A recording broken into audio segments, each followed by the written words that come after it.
Welcome back to 10 Minutes of Hiring Wisdom with your host, Manal Bukhari. So today I have a business and a technology executive who leverages his interpersonal skills to build long-lasting relationships with clients to understand the pain points of the company he works with, which is something that's so important because you really need to understand what's going on in an organization to pinpoint what exactly the problems are and how to solve those problems. So let's welcome Nate on 10 Minutes of Hiring Wisdom, where he will tell us about his problem-solving skills, what he's learned, and the advice that he has for job seekers out there. Hi, Nate. How are you doing today? Great. Thank you for having me, and I'm excited about the opportunity to share my insights. Of course. So, Nate, can you tell us about where you currently work, what the company does, and what your position is within the company? Yeah, my name is Nate Aschenbach, and I am currently working for ServiceNow. The objective of ServiceNow is that we make the world of work better for people.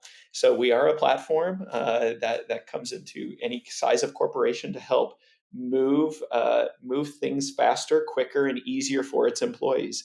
I've been with ServiceNow for about 2 whole months, to be honest with you. And I have the fortune of leading the finance, IT for finance organization. So part of the Chris Betty and the CIO organization, leading the finance technology group.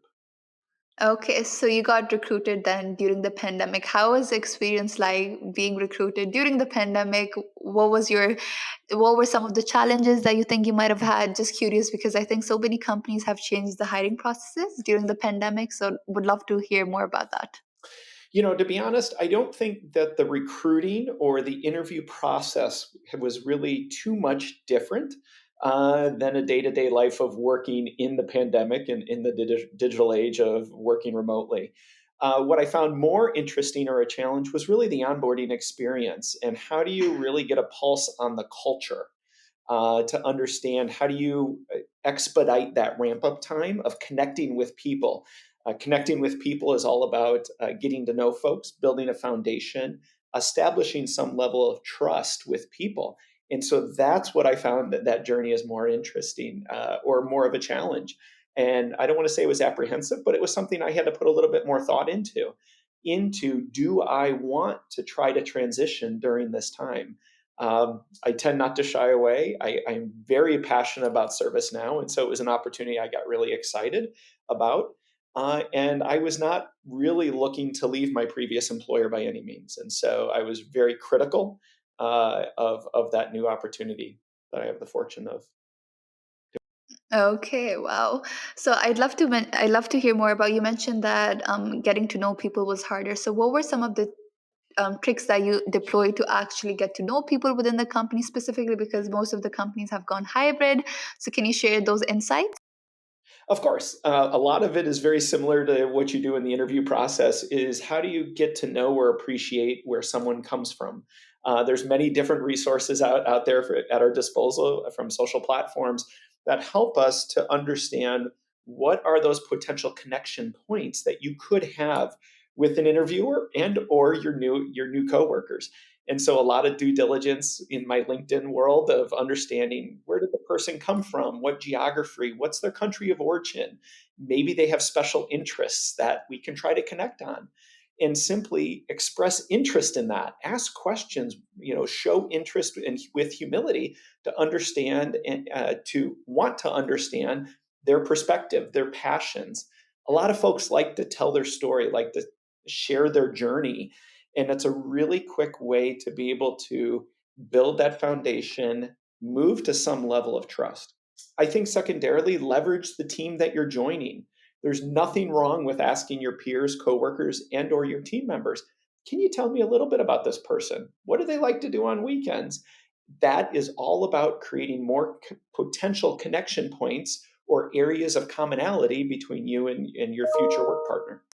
I love that. I think for me, usually I used to think that that just only works in interviews, but it's interesting to see that there's more to this than as opposed to just leaving it at the interview. And it seems like it worked out great for you because I'm pretty sure you made a lot of good friends, which is something that's very important for a person to actually stay within the company. So I'd be curious to know how did you come across this opportunity? How did you find out about the company and what caused you to apply?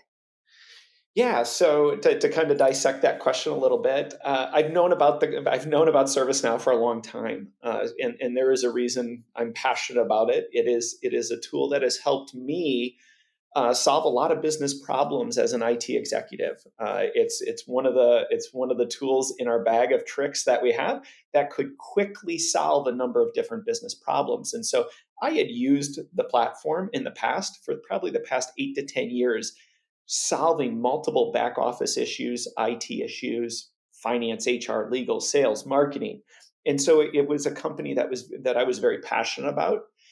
Secondarily, the company reached out to me. They called and said, "Hey, based on your Look background," at the coincidence. an executive recruiter reached out and said, "Hey, would you be interested in talking?" And I said, "Of course."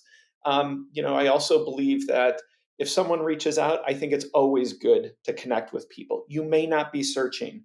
You may not be looking. You may not be running away. And I was very clear with them. I'm not running away from my current position. And I was very honest and transparent with them. And I looked at it as a journey to get to know each other. And if we walked away making a deal and me joining, great. If we didn't, I expanded my network.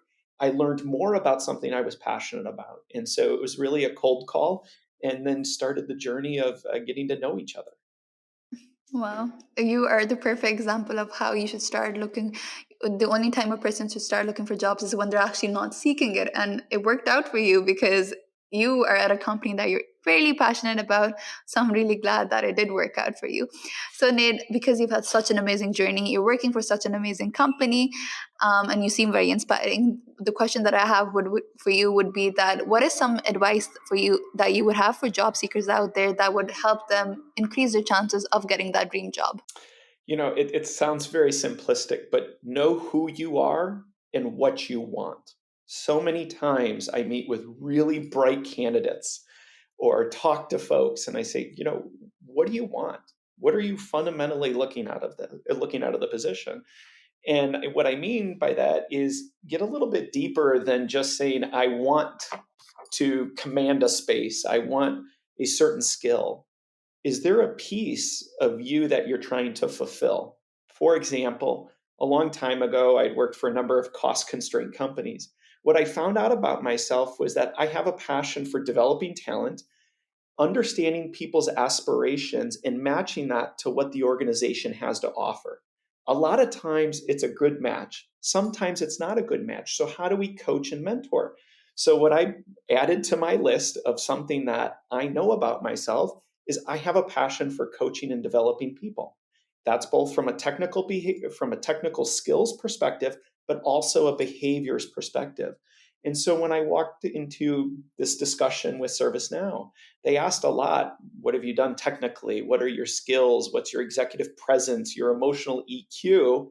But I started asking them, what are my opportunities to coach, to impact, to help people achieve their aspirations? And so getting to know fundamentally what are some things about yourself that you want and express those interests during the interview process.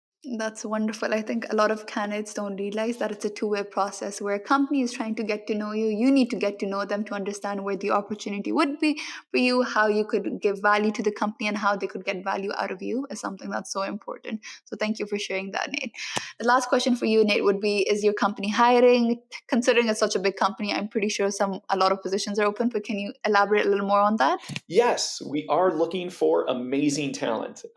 We have, our CEO Bill has some extremely aspirational goals that we're all driving towards, and we all can achieve. And to do that, we need really strong talent for the growth that we're in to wanting to achieve our financial goals. Um, we are looking for talent all across the technology space and in depth into the business areas as well. More specifically in our area, we're always looking for folks that have a really strong balance of technical and behavioral skills because that's what makes a great holistic candidate. We're looking for creative types, people who come to the table with a creative mindset. We're also realizing with some of the talent challenges that we have in some areas, we're also opening up our mindset to look into other industries and verticals. You don't necessarily need to come from a software company. We look for folks from manufacturing, semiconductor, aviation, healthcare. We believe that a cross section of different types of industries is where new ideas come from. And so we're really, trying to break outside that traditional mold. I love that open mindedness, and I think one thing that was good that came out of the pandemic was a lot of people started being much more open minded specifically to different industries, to different countries, and it worked out because I think so many people are working with a global workforce now, which is bringing out the best in people because differences are coexisting while people are working together simultaneously to bring out the best in each other. So thank you for sharing Yeah, that, Nate. But Nate, that is all for today. Thank you so much for coming on the show, for sharing about how you ended up with the company that you are extremely passionate about and your wonderful journey. It was an absolute pleasure. thanks.